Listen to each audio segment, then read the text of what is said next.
Hello, everyone. Welcome to the Coffee and Real Estate Pre-Show. Got it off to a little bit of a late start here. Had some stream keys that needed updating, so managed to take care of that. I think we're all good. It looks like we're streaming full bore here. Let me just make sure. Gonna make sure we're good on all the usual outlets. It looks like we are. Full bore here. Yeah. YouTube looking good. LinkedIn also looking good. And X, let's see if we got the X Twitter thing happening here. Twitter always seems to be the last one to cooperate.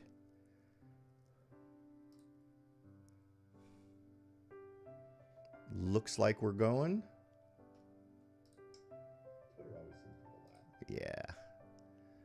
And then Facebook looks good as well, but it's not live yet.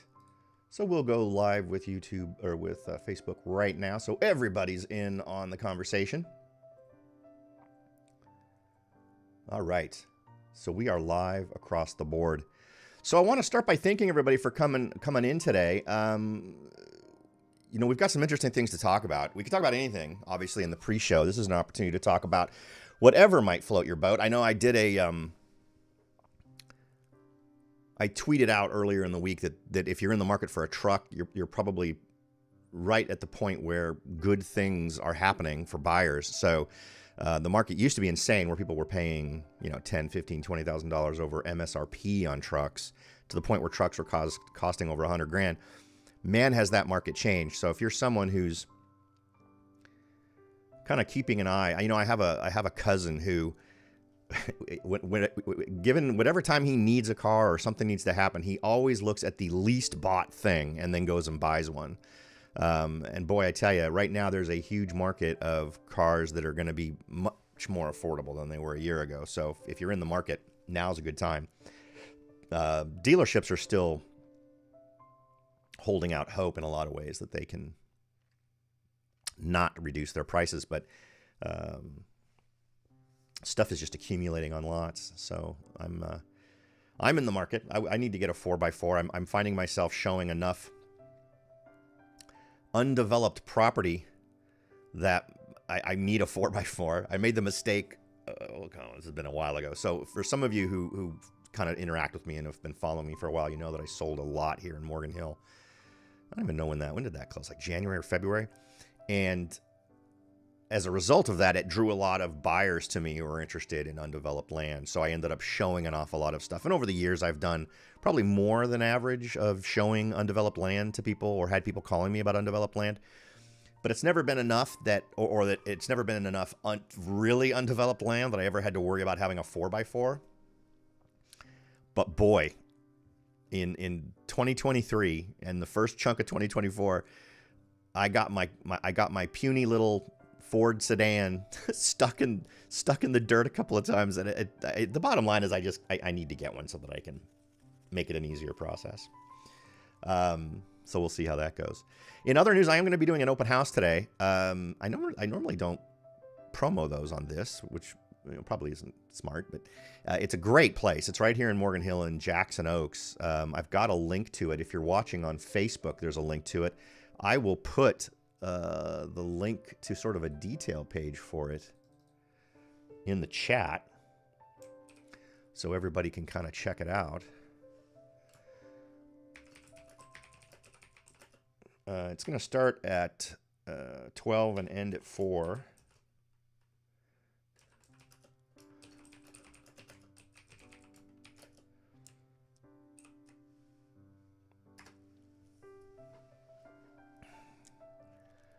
And you know what? I'll also put it up on Facebook. My chat is sort of cut into two chunks here.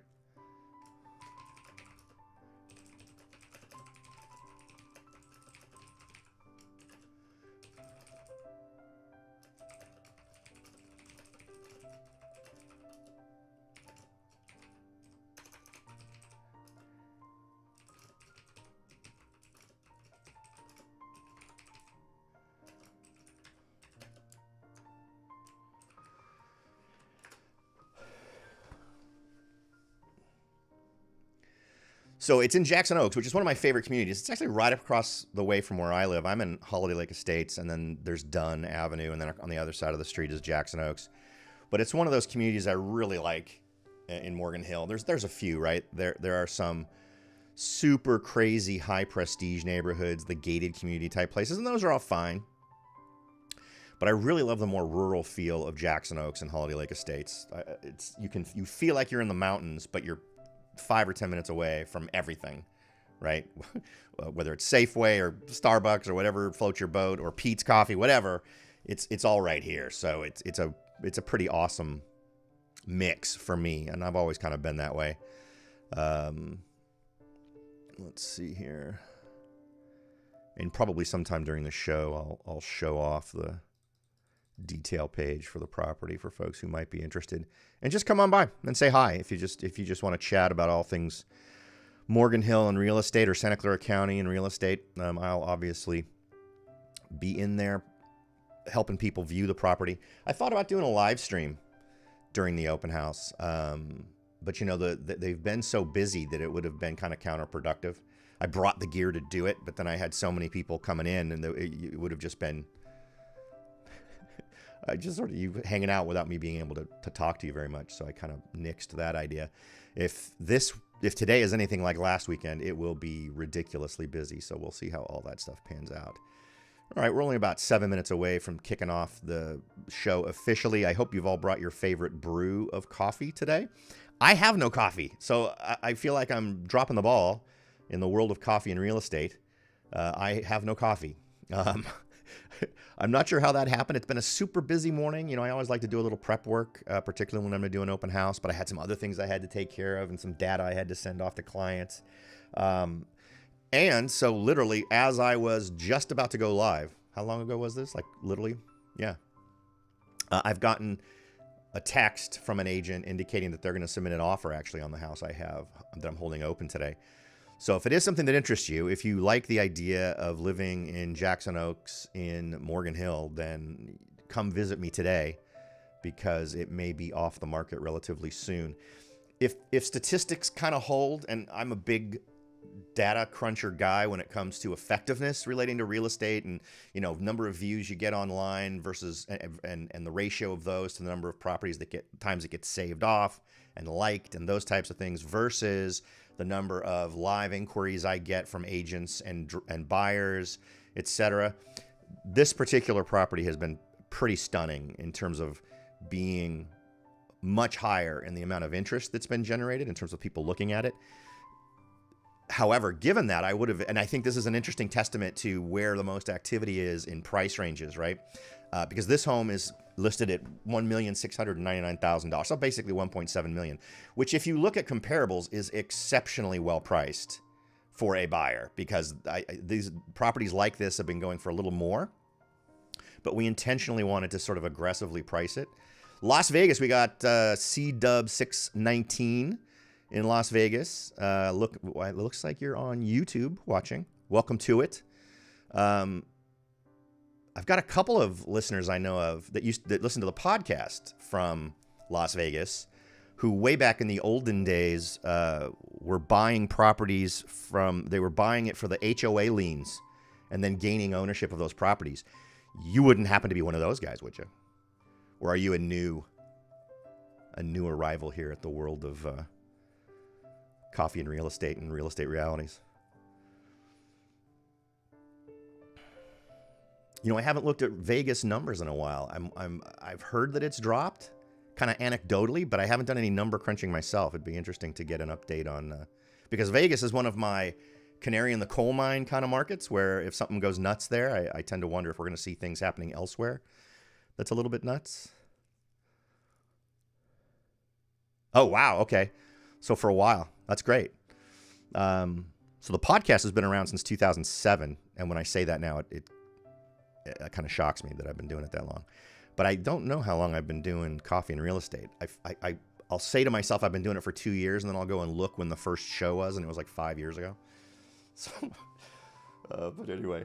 So we're about a little over 3 minutes away from kicking it off for real. So what do you have any key stuff that in the world of real estate or just in life in general that that you're most worried about right now? Maybe the economy or interest rates or recessions or whatever. What's kind of freaking you out right now? Since we're in the pre-show stage, we can talk about anything we want. What's your favorite ice cream? I mean, it really is up to you.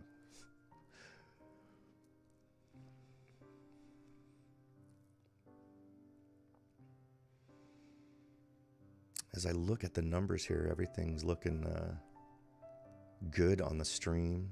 All the lights are green. So I think we're good. Audio should be good. The mic's good. Always nice to see things working. We had a couple of months in late 2023 where just nothing wanted to work. And so I kept having to come up with backup plans in the last 30 seconds before the show was supposed to start. But we've got a few interesting things we can discuss. I did a podcast a couple of weeks ago about the NAR settlement. We can talk about the NAR settlement. I plan to talk about the NAR settlement today, simply because I think it's huge. And it's a tough one because I don't disagree with changing the status quo as it relates to how things are done or have been done forever. I question some of the motivations on what's going on behind it. Okay, so you're hot for the NAR settlement discussion too. All right, I'm with you. I think that's a big one. It gives sellers in a market where sellers already are in the driver's seat, at least for us here in California. It not only gives them more power in the driver's seat, it not only ups them to a V8 440 engine in that driver's seat, but it also gives them a big old stick to swing outside that window and hit buyers over the head. I think it's but it also represents a risk to sellers. So there's a lot we can chat about as it relates to that, and I'm looking forward to questions from anybody who's listening who has maybe some different insights. But I've got the FAQ page from the National Association of Realtors relating to this, and there's some very interesting comments. That what's most interesting is what they don't say, as opposed to what they do say, which is, I guess, that's kind of the thing, right? When you start reading between the lines and realizing, well, you know what, they didn't really answer that question. It was a yes or no question, and they didn't answer it with a yes or a no. So that's always interesting. And the way that they're now expecting people to do this is another one that makes me cringe, because we'll talk about it. We'll get into it. I don't want to get too far into it here because I think the broader audience would probably benefit from the discussion, but we'll see how it goes. All right, we're less than a minute away. 50 seconds until we kick this bad boy off. I feel like I need a theme song. I used to have one. I didn't really have a theme song. The podcast, I used to do like excerpts from different movies, like some of my favorite lines from movies. And then I stopped doing that. I don't know why. All right. Got 20 seconds left. I'm going to go ahead and expose my big ugly mug. And welcome to it. We're just about ready to kick it off here. This is one of those situations where I'm normally just super jazzed to sit down and talk about the numbers for Santa Clara County, but such earth-shaking things are happening with the whole National Association of Realtors thing.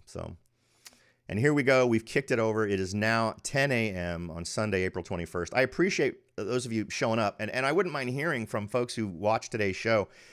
Does Sunday work better than Saturday? I changed it to Sunday this weekend because I was planning on attending my son's graduation from college yesterday, only to discover that I was a month off. I discovered it literally 24 hours after I changed the schedule and everything by a day for this month, only to then realize, holy Mary, I screwed up. It's the wrong month. It's a month from now. It's not this month. It's next month. So I don't know if I think graduation falls on the same day next month in terms of being on a Saturday that I'm supposed to do this, so it'll probably end up getting pushed to Sunday again next month. But anyway, I didn't want to change it to Sunday and then change it back to Saturday and confuse everybody, so I just left it as it was. But in any event, I want to welcome everyone. I've checked. We're supposedly live. I'm actually getting someone talking to me from YouTube, so I know we are live there. We should be up on LinkedIn, X, formerly known as Twitter, and on Facebook, which is kind of the home of the show, simply because that's where it got started. But I have shared in the chat a link to an open house I'm going to be doing today. It's going from noon to 4, and it's at Jackson Oaks here in Holiday Lake, Jackson Oaks and Holiday Lake Estates. That doesn't work. It's at Jackson Oaks and Morgan Hill. So I'll be there from noon to 4. So if you want to stop by and take a look at the place, it's a beautiful home. I actually helped these folks buy it back when they moved in, and it's a great house. So if getting into Morgan Hill, and particularly one of the more desirable communities of Morgan Hill, is up your alley, you might want to check this guy out. All right, let's go ahead and jump in and do our usual review of the data first. And as I mentioned earlier, we're going to talk about the National Association of Realtors settlement. There's some very interesting questions to ask and to try to answer. So we will see how those play out here.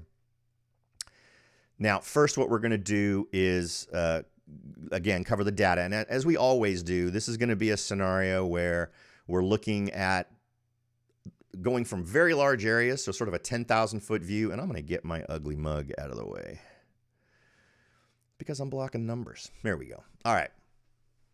So we start off with Santa Clara County, then go to San Jose, then go to Morgan Hill, then go to Gilroy. And, Santa Clara County, huge numbers. So it's statistically, you like having large amounts of data, right? Lots of data points, because it tends to give you more reliable stuff. So that's why the county tends to be at the forefront for me of determining larger trends. San Jose is the biggest community, largest city in Santa Clara County. And for those of you who know what San Jose is, it is gigantic. It's crazy large. So it's an area that I think is worth checking. And then Morgan Hill obviously is where I'm based, so I like to do Morgan Hill. And then Gilroy is one of those outlying communities that tends to be, for most folks, the outermost they'll go and still remain a commuter into Silicon Valley. Not always true. There's definitely folks in Hollister, maybe even Salinas, but those are sort of the outliers. But let's go ahead and jump in. So let's take a look at what the total homes on market is right now. We can see it's actually down 3% in the county, which is interesting. Last year we had 1,078. This year we have 1,049. So not a huge drop, but it is a 3% drop. 1% drop in San Jose, 491 last year, 487 this year. Morgan Hill had 58 last year, 41 this year, for a 29% drop, which obviously is the biggest from the communities that we cover here. And then Gilroy had 60 last year, 55 this year, for an 8% drop. So across the board, the total number of homes on the market is down. We'll kind of get a feeling for where that leaves us here. But does this surprise me? Remember, these are not year-to-year numbers. This is not month-to-month. So this is comparing March of 2023 to March of 2024. And that eliminates seasonal influences. And that's the only way to really get the context of data, right? You can't compare a July to a December. And you can't even you shouldn't compare a January to a December, although a lot of folks will, right? Because there are two completely different things happening, at least in our local market, between a December and a January. So, and it's important to keep that in mind as you move through, because you're going to make incorrect decisions if you think that a big jump in a January is some unnatural thing, because it happens all the time in January. All right, next, let's go ahead and take a look at the new listings.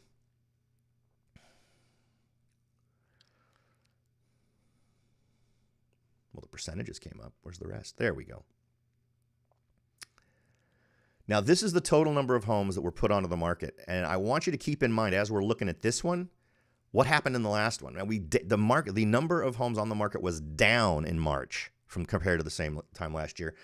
But look at all the positive numbers we've got here in terms of sellers coming onto the market compared to last year.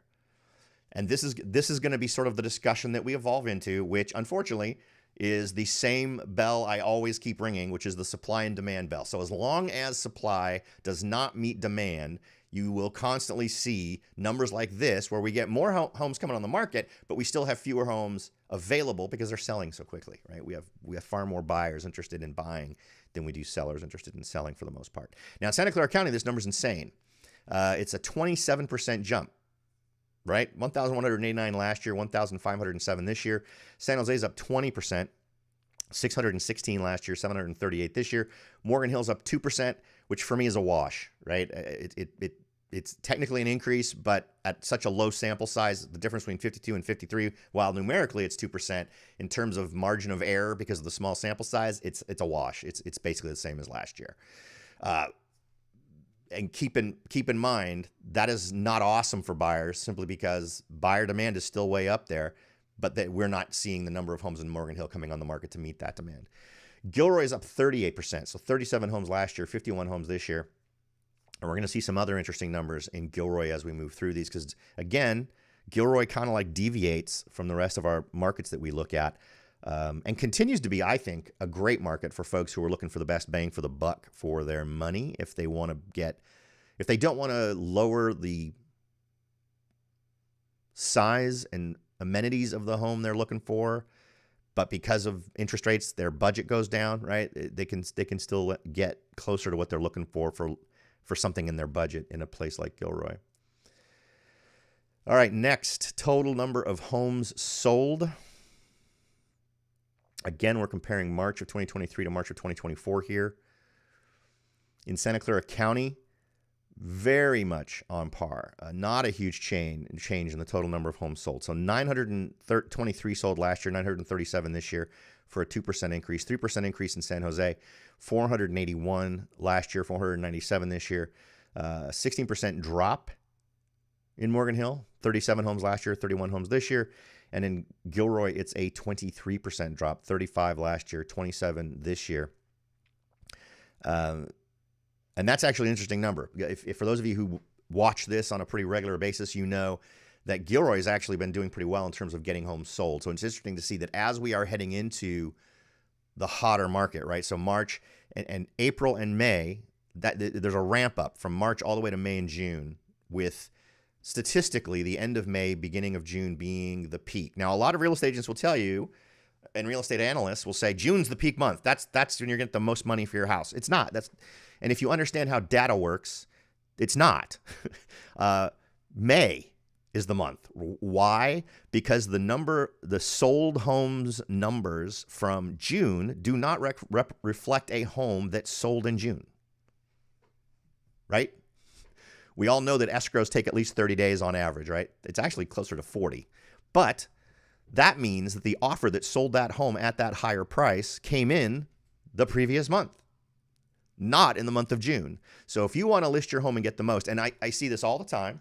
I had a listing appointment with someone last week, and I was the fourth or fifth person, the agent they were talking to, and all these agents were telling everyone, and I was the first guy to come in and say you need to be on the market beginning of May. Well, why is everyone else? They're showing me numbers on how I'm going to get the most in June, etc. Well, yeah, but not if you go on the market in June, because if you want to find out how much you're going to make by going on the market in June, you need to look at what the average sales price was in July, because that is what happens. You get an offer in June, your home closes in July. So, which is just one of the things that annoys me about not paying enough attention to how data works in this business. So keep that in mind, right? When you see those charts that say, look, homes sold for the most in June, that's because that's when escrow closed. That's not when the offer was accepted. Right? So in other words, the time when there was the most people shopping, the highest number of buyers, the highest probability of getting multiple offers and bringing in the most money was the month before that, not the month of June. So there you go. Okay. Unless they're talking about pending, but then you don't get the sales numbers. All you get is what homes went pending. So if you're focused on the month with the largest number of homes going pending, which you shouldn't, right? You care about, as a seller, you care about what your home makes. Pending data is good to be able to look at, and we're going to do that to anticipate things, but that's not your main thing, right? So don't let someone sell you on data that doesn't tell you what they think it's telling you. All right, now we move on from sold homes to the total months of inventory, and this is one I added to the rundown here, maybe, I don't know, sometime last year. And the primary reason was to really demonstrate how crazy our market is right now.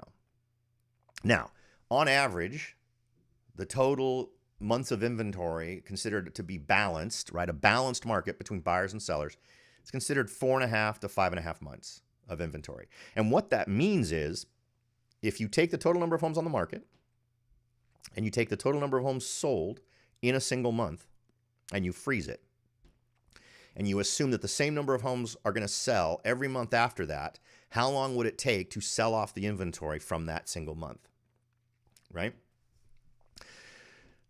As you can see, all these numbers are way below 4.5. right? And the lower the number, the more of a seller's market it is. So in March of 2023, it was 1.2 months for the county, and now it's 1.1 months. So that's a shift to the seller's advantage. It's an 8% drop. San Jose, no change, 0% change. 1 month last year, 1 month this year, but still insanely seller focused, right? Morgan Hill went from 1.6 last year to 1.3 this year for a 19% drop. And in Gilroy, it went up from 1.7 to 2 months. So they've got their inventory went up. It's still way in the seller's area, but as it relates to the county in general and the surrounding communities, it's definitely seeing an increase where everybody else is tending to see a decrease. And if we think about homes sold for a minute, I'm not going to go back to it, but one of the other things I like to keep track of is in the total homes listed thing versus homes sold thing, did we add more homes to the market in that month, or did we remove homes from the market? And in the case of Santa Clara County, we listed 1,507 homes and we sold 937 homes. So we added 570 homes to the market in Santa Clara County. That's true in every one of the markets we check. In Santa Clara County, it was 570 homes were added to the market. In San Jose, 241 homes were added to the market. In Morgan Hill, 22 homes were added to the market. And in Gilroy, 24 homes were added to the market. So all things that I like to see in general, and interesting to see it in March. Likely we will see that change in April, May, June as we roll into the market and demand increases. We're going to start to see probably homes. We've had months in the past years where we end up selling quite a few more homes than we list in a month, which means that we're selling off pre-existing inventory, which obviously brings the months of inventory number even further down. Okay. So months of inventory, interesting trends, particularly for Gilroy, but definitely to calibrate us, a seller's market number. Next, let's take a look at the total number of pending homes. And what I mean by pending is these are homes where the seller accepted an offer. So the status of the property changed from, please look at me, I'm an active listing, I want to get sold, to I've accepted an offer, right? And this is a leading indicator. This tells us what we're likely to see in terms of total number of homes sold in the following month. So we see in Santa Clara County, it's up 30% compared to the same time last year. 932 last year in the month of March, and this year, 1,212. In San Jose, 16% increase, 503 last year, 582 this year. Morgan Hill, a 32% increase from 28 homes going pending last year to 37 this year, and a 12% increase in Gilroy, 26 to 29. So what does this tell us? It tells us that we compare this to the same time last year, and interest rates right now are better than they were a year ago, not by much. It's almost a wash. I'd almost call it a wash. But homes are accepting offers at a much higher rate now than they were last year. I think that's an interesting note. I think it shows a change in the attitude of a lot of buyers when compared to what the situation was a year ago, where buyers, and you hate to say they've warmed up to it, but maybe it's like that annoying sound in your office that is just there all the time, and then at some point you stop hearing it because it's there all the time. Maybe that's what's happened with interest rates. We've reached a level where people are no longer scared off by interest rates at 7%. Or 7 point whatever, or 6 point whatever, and are now just simply saying, well, you know what, we still want to buy a house, so this is what we're going to do. Because obviously the willingness to come out and make offers on homes is still there. And as you see in a moment, what we're seeing in terms of trends for prices doesn't reflect that these buyers are having to pay less for homes. So we'll take a look at that next. Next is going to be original list price. I love original list price. So much of real estate is where people's heads are at, right? Well, this is a number that tells us where sellers' heads are at. This is what the home originally listed for on average.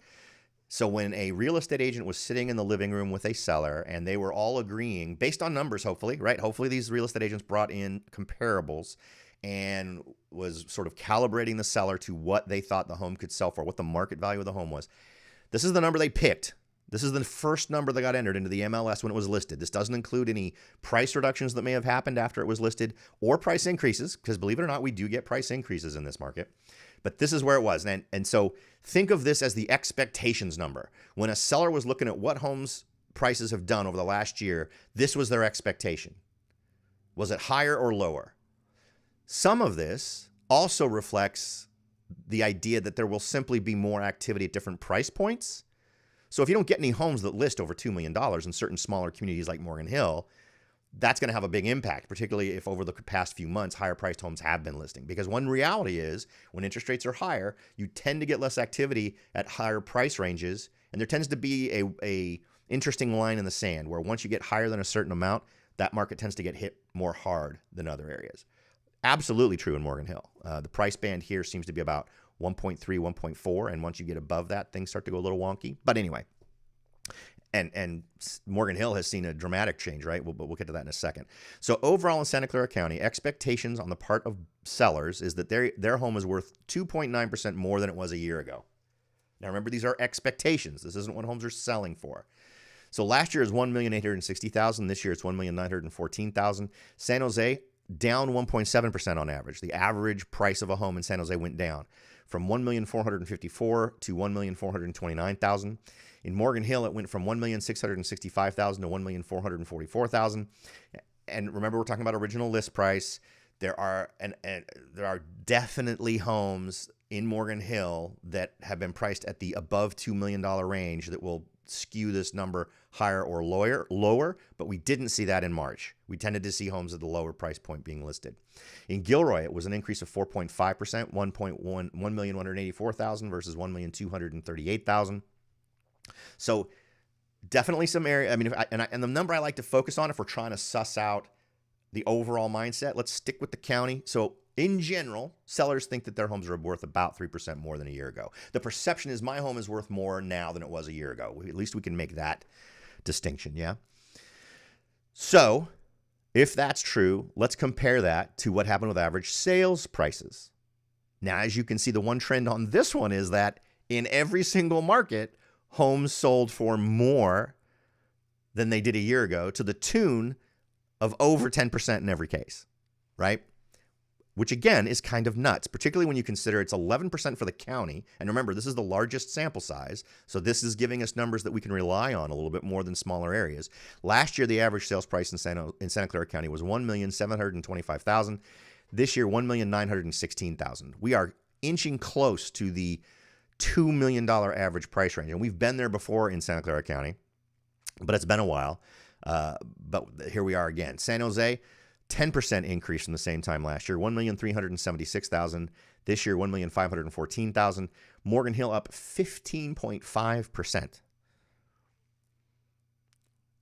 $1,310,000 versus $1,513,000.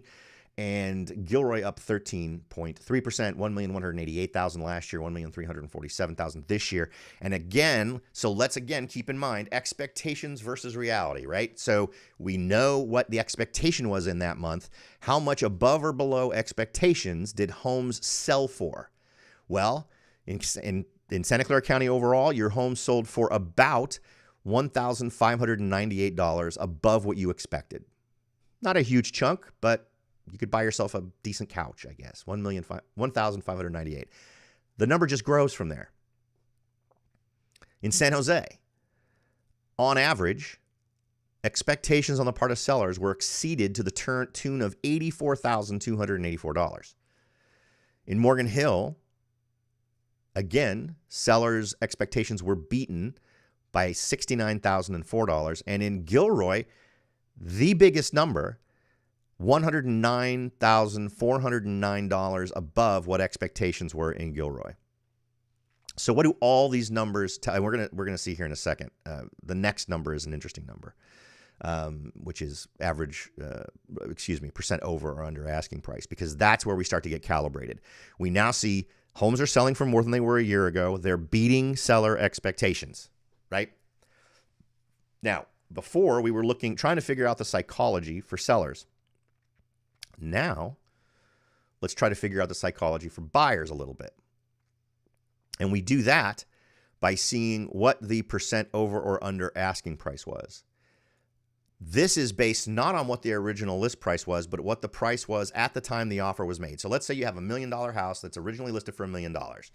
And over the course of the listing, it gets dropped to $900,000, and then someone makes an offer on it. This ratio we're looking at reflects that $900,000 price, not the original list price, right? And look across the board here what the change has been over the last year. And the county is nuts. And San Jose are both crazy. So last year they both, and I realize this looks like I accidentally copied and pasted the same numbers between the county and San Jose. No, I double checked. I always double check when it's double numbers. Come on, you guys know me by now. 102.3% last year, meaning that on average, a home in Santa Clara County was selling for 2.3% over asking price. That carries some baggage with it, right? That is a number that tells us that homes on average are selling for with multiple offers, because you don't tend to sell for over asking price unless you've got multiple offers, right? San Jose, same numbers, 102.3% last year, 107.8% this year, for a 5.5% overall increase from the same time last year. And I'm missing a percentile signifier there on the Santa Clara County one. Bad me. Morgan Hill, 100.3%. So last year at this time, Morgan Hill was seeing homes selling for about 0.3% over asking price. And again, you know, just like San Jose, Morgan Hill is a pretty diverse community. We've got a full gambit of property types or property banding in terms of price in Morgan Hill. So a lot of interesting things going on here. But this year we're seeing 101.8, which means on average homes are selling for 1.8% above asking price, which is a 1.5% change from the same time last year. Gilroy actually beat Morgan Hill. 99.6% last year. So on average in Gilroy, homes were selling for below asking price. This year they're selling for 101.2, so 1.2% over, which is a net change of 1.6%. So in terms of how much more they're getting this year versus last year, they actually beat out Morgan Hill in terms of the percent change. So that's kind of an interesting number to understand. Let's see. Next, let's take a look at days on market, and I don't think there'll be any question what direction these are going. Because given all the other numbers, where would you assume it went, right? All down. In Santa Clara County, it was 25 days last year, 17 days this year. And let me sort of throw out a reality of how these numbers work. Once you get down to these kinds of numbers where it's in the 2 weeks range, like 14 to 18 days, that is typically an artificial number, meaning that in the listing, the agent said to other agents, we're not looking at offers until a certain date. I did that, right? The home that I have an open house for today, I said I don't want to see any offers until after the first weekend of open houses, right? That's typically what represents this reality, because in today's reality with a lot of these, you'd see these homes, if they didn't do that, if they simply took the first offers, just let people make offers immediately, you would see these being 8 days, 6 days, 5 days, right? But in Santa Clara County, it's down 32%, 25 days last year, 17 days this year. Very close to what we saw in San Jose. San Jose tends to, because of San Jose's size, it tends to go very much hand in hand with the county numbers. But 25 last year, same as the county, with 16 days this year. So even bigger drop for San Jose, the city, versus the county overall. Morgan Hill, 33 days last year, 20 days this year, for a 39% drop, and a 35% drop in Gilroy, where we had 34 days last year, 22 days this year. All of these indicating it continues to be a buyer's market. Demand is still there. Demand has clearly shifted, right? And we'll talk about how the NAR settlement may actually affect the shifting of buyers' focus. But and that's normal. As interest rates go up, two things happen. Buyers start to change the areas they're looking at to lower price communities so they can get the same amount of home for this lower amount of money, or they do adjust their pricing or their search in terms of maximum spend down in the same community, because for whatever reason, they don't want to be outside of San Jose or Mountain View or wherever it is, right? Maybe it's for commute reasons. Maybe they always want to be able to ride that bike to work, right? So they're willing to take less house in those scenarios. Okay. What else? I got one more, I think. No. I'm sorry. We get into the looking over our shoulder numbers here. So this is basically the numbers we've just been looking at, But instead of looking at the same time last year, we are looking at just month over month. And we're going to start with total active listings and look for the trend. We can see total active listings is actually flat from February to March. And if we look at February to March last year, that's not what happened, right? There was a pretty dramatic increase from February to March. That's what the red lines give you. That gives you the same month in the past 2 years. And you can see dramatic increases, but not this month. In fact, it's a decrease from the same time last month. That just feeds the not enough inventory to meet demand scenario, right? So that tends to indicate to me that in the coming months, we are going to see continued competition on the part of buyers trying to get a hold of the property that they want because they just don't have enough to choose from, right? Next, let's look at total new listings. Look at how many new listings we got. Now, this is on par with previous years. In fact, in 2022, look at how crazy that number went. Dramatic increase from February to March of 2022. And then from February to March of 2023, not as dramatic, but still an increase. And between February and March of this year, an increase on par with last year. But if we look at homes sold, look at that. Very nice increase between February and March of this year. If we look at last year, very big increase. I'd say last year's between February of 2023 and 2024 for March, a little bit more pronounced. If we look at February and March of 2022, that's a big one, right? So again, kind of on par with last year, with the exception of the total number of active listings. If we look at pending, oh, did I not insert the pending number? Well, what we know is that it continued in the same trend. How did I not add the pending number? It's just completely missing. I'm embarrassed. Let's see if the pending, let me go look and see what the pending number was. 1,212. So 1,212 would be right there. So look at that. Just a dramatic jump. Not as much of a dramatic jump last year. We have much more of a jump this year. Just pretend I didn't screw up. And there's a line right here going from here to here. But look at 2022 to February and March of 2022. Very big jump. So not as big as that year, but somewhere between 2023 and 2022. So still a lot of folks coming pending on the numbers, which all, and the reason why we're seeing such flat active is because so many homes sold as soon as they went on the market. So we ended up not having those homes active. If we look at the Santa Clara County list price versus sales price. Now look at where average sales price is going. Now we saw these two numbers were sort of moving apart from each other. Look at that jump between February and March. Big jump in the average sales price. You can see that we've got this crazy slope, which is more steep than last year, which is more steep than the year before. So the escalation in prices beats out the last 2 years by a pretty good amount. Right? Indicating the frenzy that we're seeing.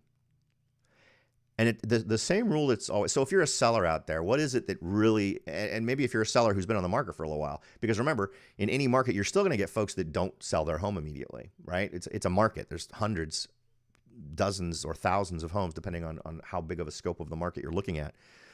If you're a home that's a great example of that kind of home in that neighborhood, you're going to sell immediately. And those homes do sell immediately. They go on the market and they sell within days. If not, if you've got a home that needs a little work or it's got a little bit of deferred maintenance, it's not quite as, doesn't capture the attention quite as much as these other properties, you're going to be on the market longer. And that's just sort of a reality. And hopefully your agent is calibrating you to that. Honest conversations with your agent are really one of the most valuable things they bring to the table, assuming they're paying attention. And they should be able to draw your attention to things that need to be addressed in order to nudge you up to that most desirable area. Let's see here. Next. So percent of asking price. Here we go. So look at where we are. Now, granted, we're not at a peak, but we are absolutely at a peak going all the way back to May, June of 2022. So think about all the things that have been going on since May, June of 2022. March of 2022 is when the interest rates started to increase, but they weren't crazy in April, May, June. They got crazy in November, December, January of the following year, right? So that explains why we're seeing 15.3% above asking price homes selling for that amount. But we're at 7.8 and interest rates are still at around 7. We're going to look at what the interest rates are in a minute here and just to get calibrated to that. But this is a confidence thing, right? When you see this kind of asking price increases, this is buyers just saying, all right, I'm just going to have to deal with it, and continuing to do it and compete with one another for homes that are out there to the tune of 7.8% above asking price. Just a crazy number. Next, days on market. Obviously not a huge amount of mystery here. Dramatic decreases. We saw decreases in the same time in 2022 and 2023. Really dramatic drop in February to March of 2023. Not as dramatic, I think, this year, but still respectable. But overall, the trend of the season, like from January to now, we're more days than we had in 2021 to 2022. But given what the market was doing, what interest rates were at, I think we all can agree that explains that. And then, of course, the dramatic increases in interest rates that just really pushed the envelope all the way late into 2023, where we saw that peak in January of close to, 36 days. And now the normalization of crazy interest rates, which isn't crazy, right? When I first got into this business, into real estate, interest rates were 12%, 13%. So, I mean, it's a relative thing, right? If you've been around long enough, you've seen the craziness. Now, let's go ahead and take a look at price reductions. Santa Clara County last month, and there we go, just my header didn't come up. Santa Clara County's last month number was 11%. This month in March, we had 17% of the total homes on the market needed a price reduction. That's a 15% reduction from the same time last year. San Jose, 13% of homes on the market last month, or the month previous to March, February, had needed a price reduction. That went up a little bit, 14% in March of 2024, for a 34% drop from the same time last year. So much fewer homes needing a price reduction. Morgan Hill, 4% last month, February, 24% in March. And this is something that you will tend to see in some markets where someone lists their home and maybe they listed it in January or December, and they're not getting the activity that they want. It's been 30 plus days and they're not getting the activity that they want. So as they see the market heading into what is supposed to be the most robust time, they really want to get that home sold.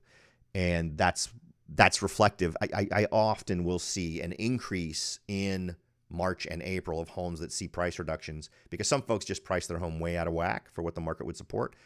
So this is what that, I think, reflects. Gilroy, complete opposite. 22% last month, but from the same time last year, it's an increase of 27%. And Gilroy, again, is one of these ones that bucks these trends because it sees this interesting cycle of folks drawn to it because it represents a better deal. Despite that fact, we're talking about homes in the $1 million range. What was the average sales price in Morgan Hill or in Gilroy? 1.3 million, 1.34 million. Still a huge amount of money, but when you compare it to the county in general, or you compare it to San Jose, which is $200,000 more than that, you can see the appeal, right? It just kind of makes sense. All right.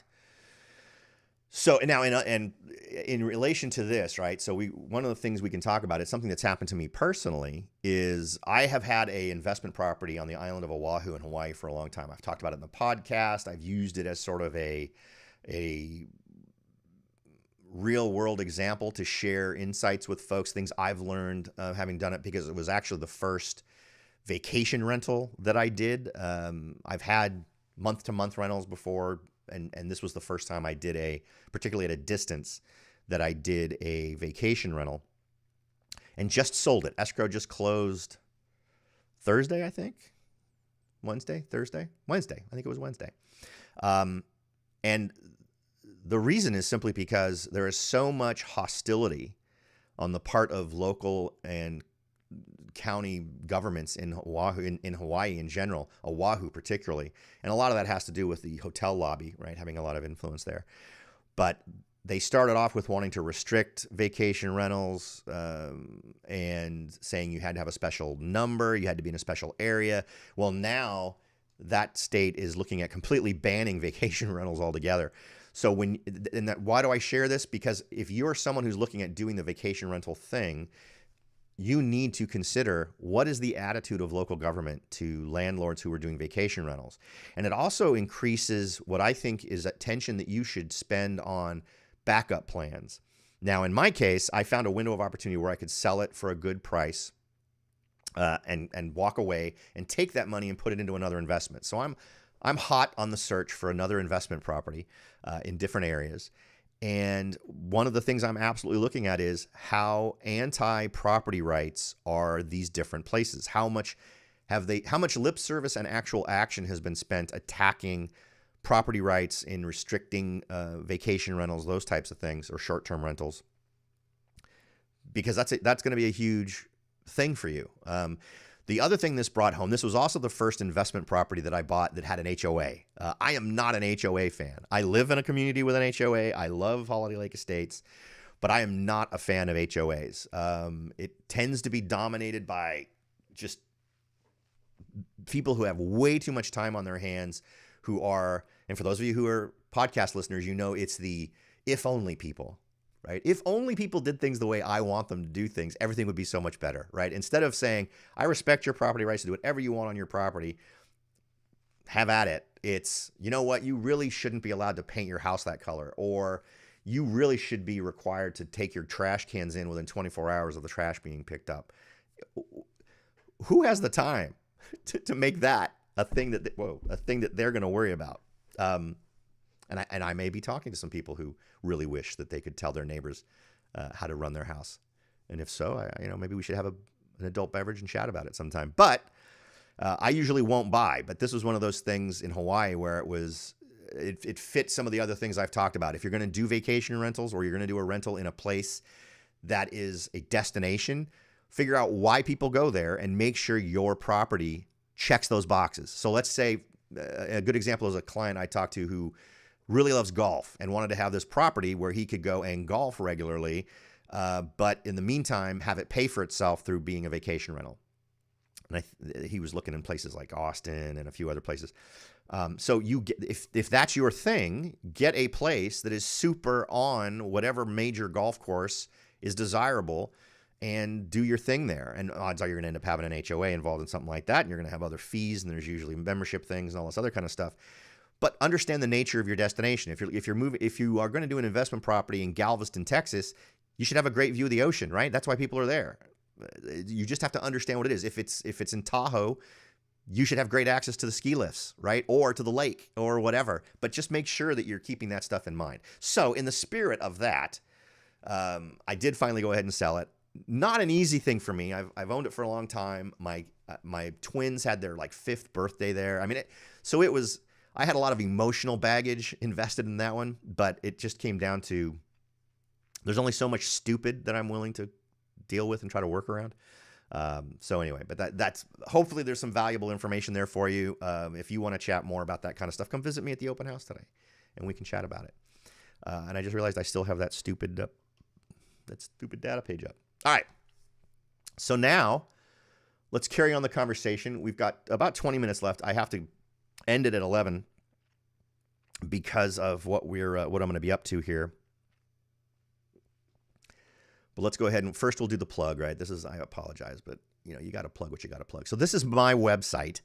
If you want to get a free online home valuation, and the great thing is I've discovered this doesn't matter where you live. This tool that I pay for from HomeBot, you can put in any address, and whether you live anywhere near me or not, this will apparently work for you. So you can go ahead and check it out. And if you want to start your search, you can do that here. So feel free to check that out. If you're watching the show on Facebook, there's actually a embedded link in there. I'm not sure where you see it, but there's a link to the specific page, to the magical instant home value page.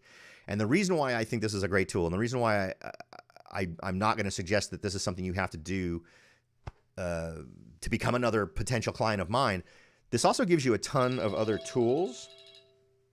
I should have turned off my phone. It gives you a bunch of other tools to evaluate your situation. So, of course, this is what everybody wants, the home value estimator. But it also gives you home equity tools. So you can have a customized home equity tool and figure out things you can do with your home equity. It's got home purchase options or investment options, how you can tap that equity for investment. Refinance calculator that's tied to real numbers and actually gives you a link to a real lender so that, and it'll tell you, does it make sense to refinance right now, given what it knows about your current loan? Yes or no? Your mortgage summary, how much is left, how much you're paying, some interesting calculators on if you increase your payment, how much does it shorten the amount of time, how much money do you save by doing that over the long haul. So, and also gives you a tool to determine whether or not you should rent the property. It'll tell you how much you would make, whether it's a VRBO thing or a month-to-month thing. So all very cool stuff. So feel free to take advantage of that if you like. Because I am in the I'm shopping for my next investment property mode, I think this is a cool one. This is the 25 best Sunbelt markets for cash flow. Some of the communities I've talked about before on here, I've never talked about, well, some of these I've never talked about, and some of these I'm not hugely interested in. But El Paso, Texas is the top of the list. Jackson, Mississippi, New Orleans, Louisiana. Now, I wouldn't do New Orleans simply because my understanding of that is insurance rates are insane in New Orleans, and it may be true for some of these others. McAllen, Texas, obviously, it would probably be less. Now, Memphis, Tennessee is the first one on this list that jumps out at me. I know people who've invested in Memphis. They love Memphis. So it's one I would absolutely, I would take a trip. I would do a road trip to Memphis and look at properties. But the only thing that upsets me is, let's see, there's Knoxville, but Chattanooga is not on this list. And for those of you who've been puttering around with my content, you know that for some reason I have a love relationship with Chattanooga, meaning I love it twice. It doesn't love me back, but I love it a lot. So there's a thing. Next on the hit parade, before we get to the NAR settlement stuff, this is great. This is the Pacific Legal Foundation. I love these guys. If you follow the podcast, you know I did an interview with one of their lawyers who won a case against them for home equity theft, where they won a great decision there. Go check that out. You can find it at soldbyrobert.com at the website I was just showing you. In fact, do I want to do the plug?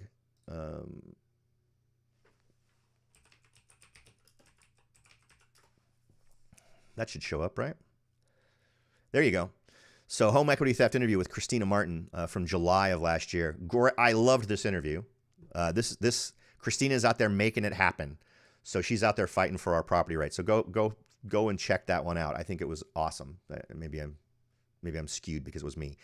This one is another ruling that they won. I don't think Christina was involved in this one, but government cannot use permit process to coerce property owners. Why is this something I want to bring to your attention? This absolutely happens here. Now, this was a case that came from El Dorado County, and as a former resident of El Dorado County, I can tell you that this is Morgan Hill clearly is one. So another side note here is this exact kind of process was happening in Morgan Hill. I was looking at a property inside the city limits of Morgan Hill.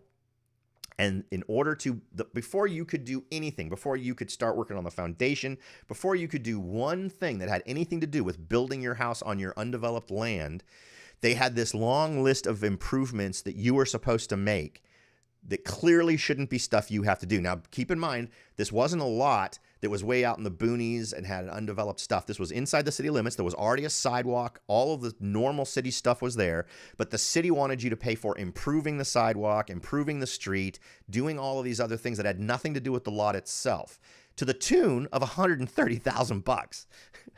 And some of the things they wanted to do, someone from the city would have to do. So it was like you were paying the city to do some of this stuff. And it was absolutely ridiculous. And given the price of the lot, the price that the city was going to add on to that to then make it more expensive before you can start doing the actual work on building your home, it ended up not working. But hopefully this will apply and folks who buy land within Morgan Hill won't get hit with these kinds of things. But they basically decided legislatures cannot use the permit process to coerce owners into paying exorbitant development fees. I guess there will have to be exploration on what equals exorbitant development fees or whether or not any development fee is applicable. But the bottom line came in the decision where they basically said,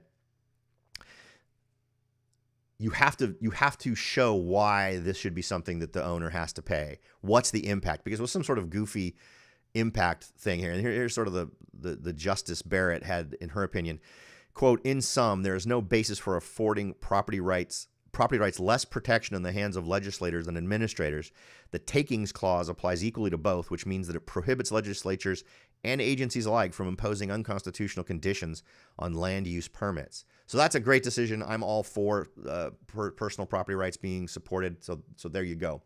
Now, I'm going to refer you to my podcast on this one.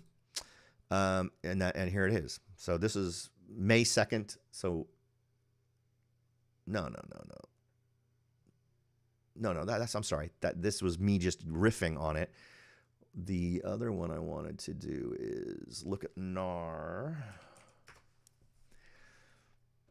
I'm pretty sure yeah, here you go. Here's me talking about the NAR settlement, and this is from April 5th, so earlier this month. Feel free to check that out at the website, again, soldbyrobert.com. But let's go ahead and hit some key points here. So this is the FAQ that was put out, and there are some questions I would ask of this. And again, this is from my pal over on YouTube, CW0619, who asked about this during the pre-show. But here's some rundowns. First, the current commission practices can still be used as long as it is off the MLS. No mention of commissions can be in the MLS listing. This change to MLS practices will go into effect in mid-July 2024. Seller concessions can be communicated via the MLS. So that's red flag number one for me. As soon as you find yourself in a scenario where you need to come up with a code word for the thing you're talking about, and in this case, concessions, then I think you've done something wrong. Now, in my world, we would make changes to this stuff. I'm not suggesting that this stranglehold that the NAR has had on a lot of different things relating to real estate should continue. But I think that the way things have always worked should be allowed to continue, but more things added to it. Instead of killing things as they operate now and saying you can't do that anymore, it should just be another option. It should be things sellers can do if they want as an option versus other things, and buyers as well. So now, today, and remember, these are changes coming into effect where none of the surrounding systems have adapted. VA loans, what's going to happen with those as it relates to buyers? Because VA loans specifically says it's not going to pay realtor fees. And if we just call those concessions or credits to the buyer for covering a non-recurring closing costs or whatever, what does that equal in terms of the VA? Particularly if, let's say, because now one of the other things that's going to have to happen is for a buyer to view a property with an agent, they're going to have to sign a buyer-broker agreement before anyone opens a door. So how does that happen? So buyers' agents must obtain buyer-broker agreement prior to showing property. Fixed fee commissions paid by buyers, concessions from sellers. These are all the ways it could be paid. Portion of listing brokers' compensation. This requirement for buyer-broker agreement will go into effect in mid-July 2024. But all of this is subject to court approval, but it's looking like it's going to happen. There was an email that came out from the National Association yesterday talking about how this is going to happen. So here are some questions I had. Will this help buyers better qualify for buying a home? No, it will not. It is an additional expense that they have to incur. So, and when you've got buyers who can't come up with 1%, how are they going to pay a 2% or 1% buyer commission fee or a flat fee or whatever, right? Some amount of money. Now, because of this is going to focus buyers going with much less expensive options. And one reason why I think this even happened, because one thing to understand is this complaint has been around for decades. People have been arguing about this and having lawsuits about this since before I became a real estate agent in 1988. So just keep that in mind. But now suddenly it has enough legs to make it happen. Why? In my opinion, it's because there are tons of players out there like your Zillows and your Redfins and your whoever's that want a piece of this pie and found that the setup that currently existed in terms of the National Association of Realtors' dominance in this marketplace prevented them from being able to do a lot of different things. So now what you're going to have is, instead of an agent who's going to be specifically all the things you would want to hire an agent for, like getting you into a house, giving you honest feedback, and we're also assuming, right, that these are good agents. They are not all good agents. I've said that before. There are an awful lot of agents who don't really earn the money that they make. But if you've got one who is, if you've done your due diligence and you've picked a good agent, the negotiation that they bring to the table, the inspections that they suggest that you do, All of these things come together to protect your interest as a buyer and keep you from buying a stinker or buying a house that, 6 months later you discover has $80,000 worth of damage to the foundation that you have to deal with, right? That you didn't deal with, that you didn't understand, that you didn't realize when you got a home inspection, that one line that talked about a crack in the foundation meant you should have had an engineer come and look at that foundation, right? So here's what's going to happen. You're going to get one person who's handling 40, 50, 60 buyers at one time. This person will not go out and look at houses for you. You're going to have to go and look at houses yourself. They are not going to negotiate. You're going to be simply a checkbox to them, and they're simply going to pay attention to the paperwork. And they're going to say, here's a standard set of paperwork that needs to happen for you to review in terms of disclosures. And they're going to make you sign something that indemnifies them against any future lawsuit if you don't decide to do something additional relating to the inspections. It's just not going to happen. In fact, a whole bunch of this is going to simply get automated. That's what these companies want to do. They want to automate the process as much as possible, and buyers are going to lose an awful lot of benefits that they get from having agents who are out there helping guide them through the process. Now, we can have another conversation about how valuable an agent is or is not. There's always that person who says, I hate having to pay agents, and that's fine. But the reality is that for most, in every case I've been involved in, I like to believe I bring more value to the table than I take up in what I get paid. In fact, that should be every agent's goal, right? If you're charging X amount of dollars for your services, you should be providing that level of service or more, right? I love negotiating. Maybe that's just because I'm old school, where in the olden days, in 1988 till the late 1990s, you physically were in front of people negotiating a deal for real estate. And I loved that. And that's carried over. And I do that a lot. And I do a lot of homework relating to creating an offer that takes into account what sellers are being motivated by, what their interests are, so there's a lot of things I do. And I'll tell you, I've got a couple of clients I could turn you on to that they know without a doubt it was the negotiation that got them their offer accepted when we weren't the highest offer in the mix. So definitely a good agent, and I consider myself a good agent. I wouldn't be doing this if I didn't, I guess. But they can absolutely make a huge difference for you in terms of achieving your goals. But because of an awful lot of folks aren't going to have the financial resources to commit to this, because remember, again, you're going to have to sign this agreement right up front. So if you say, oh, no problem, we'll go ahead and agree to this 2% for my buyer's agent, or this $15,000, whatever you decide, there is a possibility that that buyer's agent can then negotiate that the seller cover it.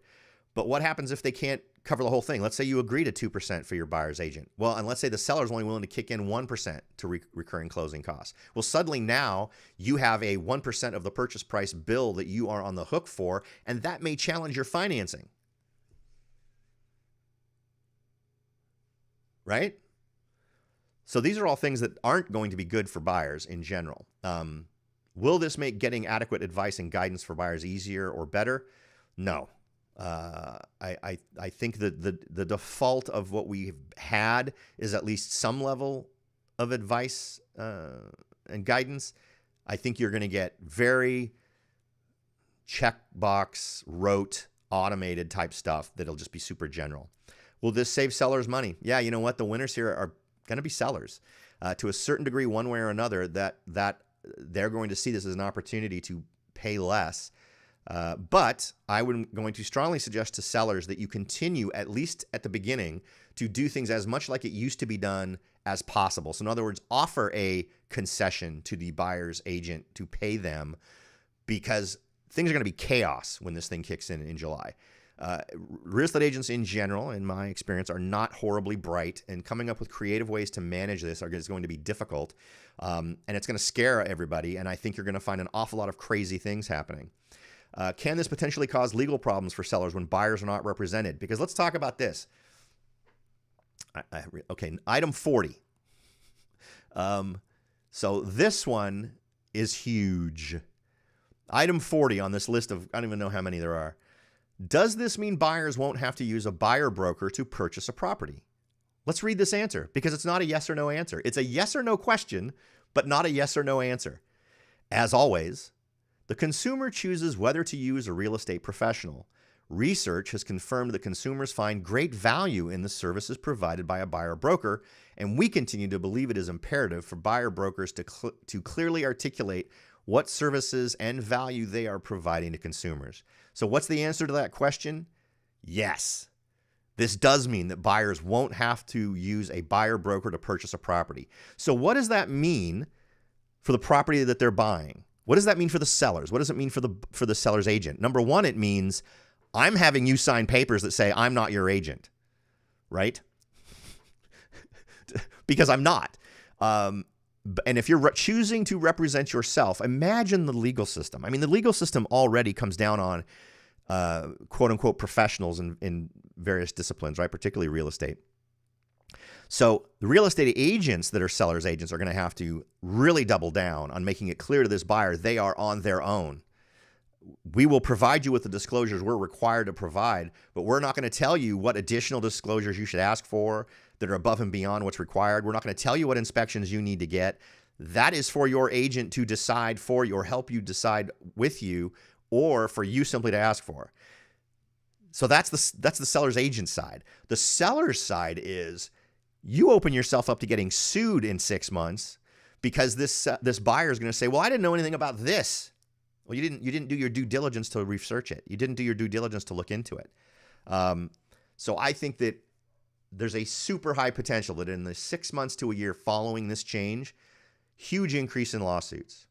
Lawsuits against sellers, lawsuits against sellers' agents, lawsuits against cheapo buyer representation organizations that will be covered because, as I said, you as a buyer will be required to sign things that completely indemnify these buyer representatives. So that's crazy. Next, will this settlement lower home prices? No, it will not. I am tired of this being the headline. Never, ever in the history of how homes are valued has what real estate agents get paid been part of the appraisal process. Okay? If a real estate agent agrees to a 4% commission overall to sell a home and another agent gets a 6% commission, there is not a 2% difference in the pricing of that house. There isn't. Never has been, never will be. It is not going to happen. If you think sellers are going to reduce their price because of this, I do not know what you're smoking, but put the pipe down. It's not going to happen. It's not going to happen. When a real estate agent sells their house and they're only having to offer a 2% compensation to the buyer's agent, are they going to sell it for less? No. They're going to look at what the market says, right? They're just going to look at what the market says. And that's what buyers are going to look at. If they see identical homes that sold for $2 million, that home's going to sell for $2 million, regardless of what the commission was. So stop saying it. All of you people out there that are saying it, shut up, because you're wrong. Does this affect how useful it is to use a real estate agent that is a realtor? I think this is a great one because now the National Association of Realtors, because you now no longer have to be a member of the National Association of Realtors, apparently, to be a member of the MLS. What is the value add of being a realtor, right? How does the Association of Realtors differentiate themselves and present the value proposition for their existence? Because real estate agents right now are paying $1,300 a year for their dues. And as part of that, you then get to pay MLS dues and all this other stuff. But you couldn't be in the MLS unless you were a realtor. But that's not true anymore. At least I don't think it is. That was my take. I know I saw that somewhere on this thing here before. There's so much like, how is this going to affect real estate agents? The panic is real. What are the key terms? Covered by the settlement. Brokerages within our membership. There was some MLS. Okay. Is it possible for offers of compensation to be conveyed through the MLS? Yes, but you can't call it that, which is just dumb. How does this settlement affect the MLSs? The agreement would release association-owned MLSs from liability for the types, while the releases mechanism includes NAR has agreed to put in place a new rule prohibiting offers of compensation on the. We have agreed to require MLS participants working with buyers to enter into written agreements with their buyers. How does this settlement affect home sellers and home buyers? After the new rule goes into effect, listing brokers and sellers could continue to offer company. Okay. Let's see here. I'm not seeing it. Okay. I'm pretty sure that you no longer have to be a member of the National Association of Realtors for the MLSs.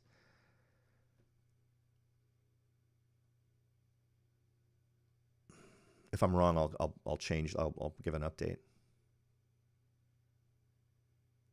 I'm almost sure that's what I read. I read through all of this stuff like a few days ago. How will offers of compensation be communicated?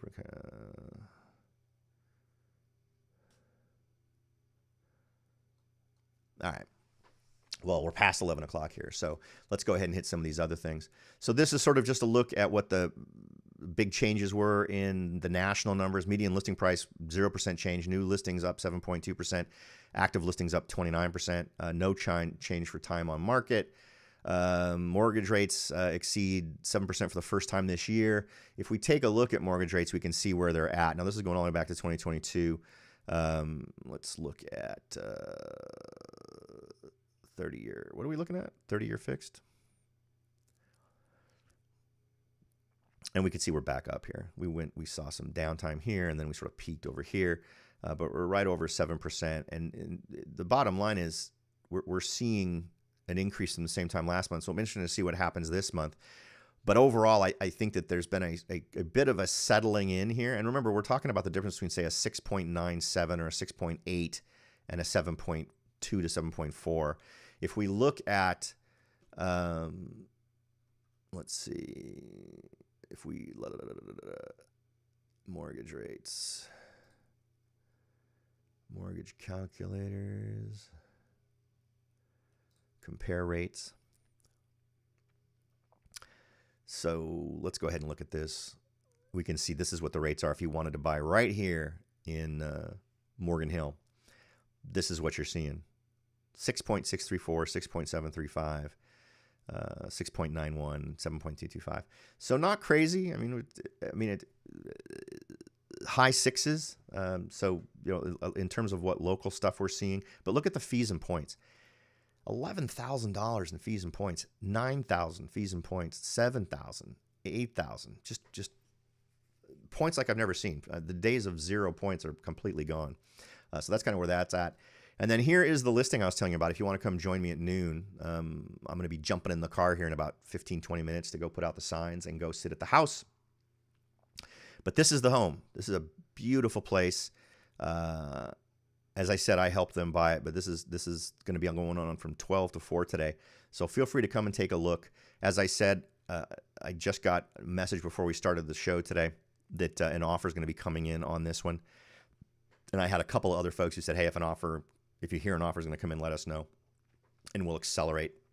Because I know I had a few people ironing out finances on potentially making an offer. So beautiful home, 5 beds, 2.5 baths, 3,000 square feet. Built in 1995. It's got a Tesla wall, so if the power goes out, as it tends to do here in Morgan Hill from time to time, you've got 4 days worth of battery life. Solar's owned, so there's no transfer of some stupid loan or lease or anything like that. It's all owned stuff. There's a level 2 car charger inside. Central, just a really beautiful home. You got to see it. Come take a look. All right, folks, that's about it. I'm gonna go get myself ready for today's busy open house.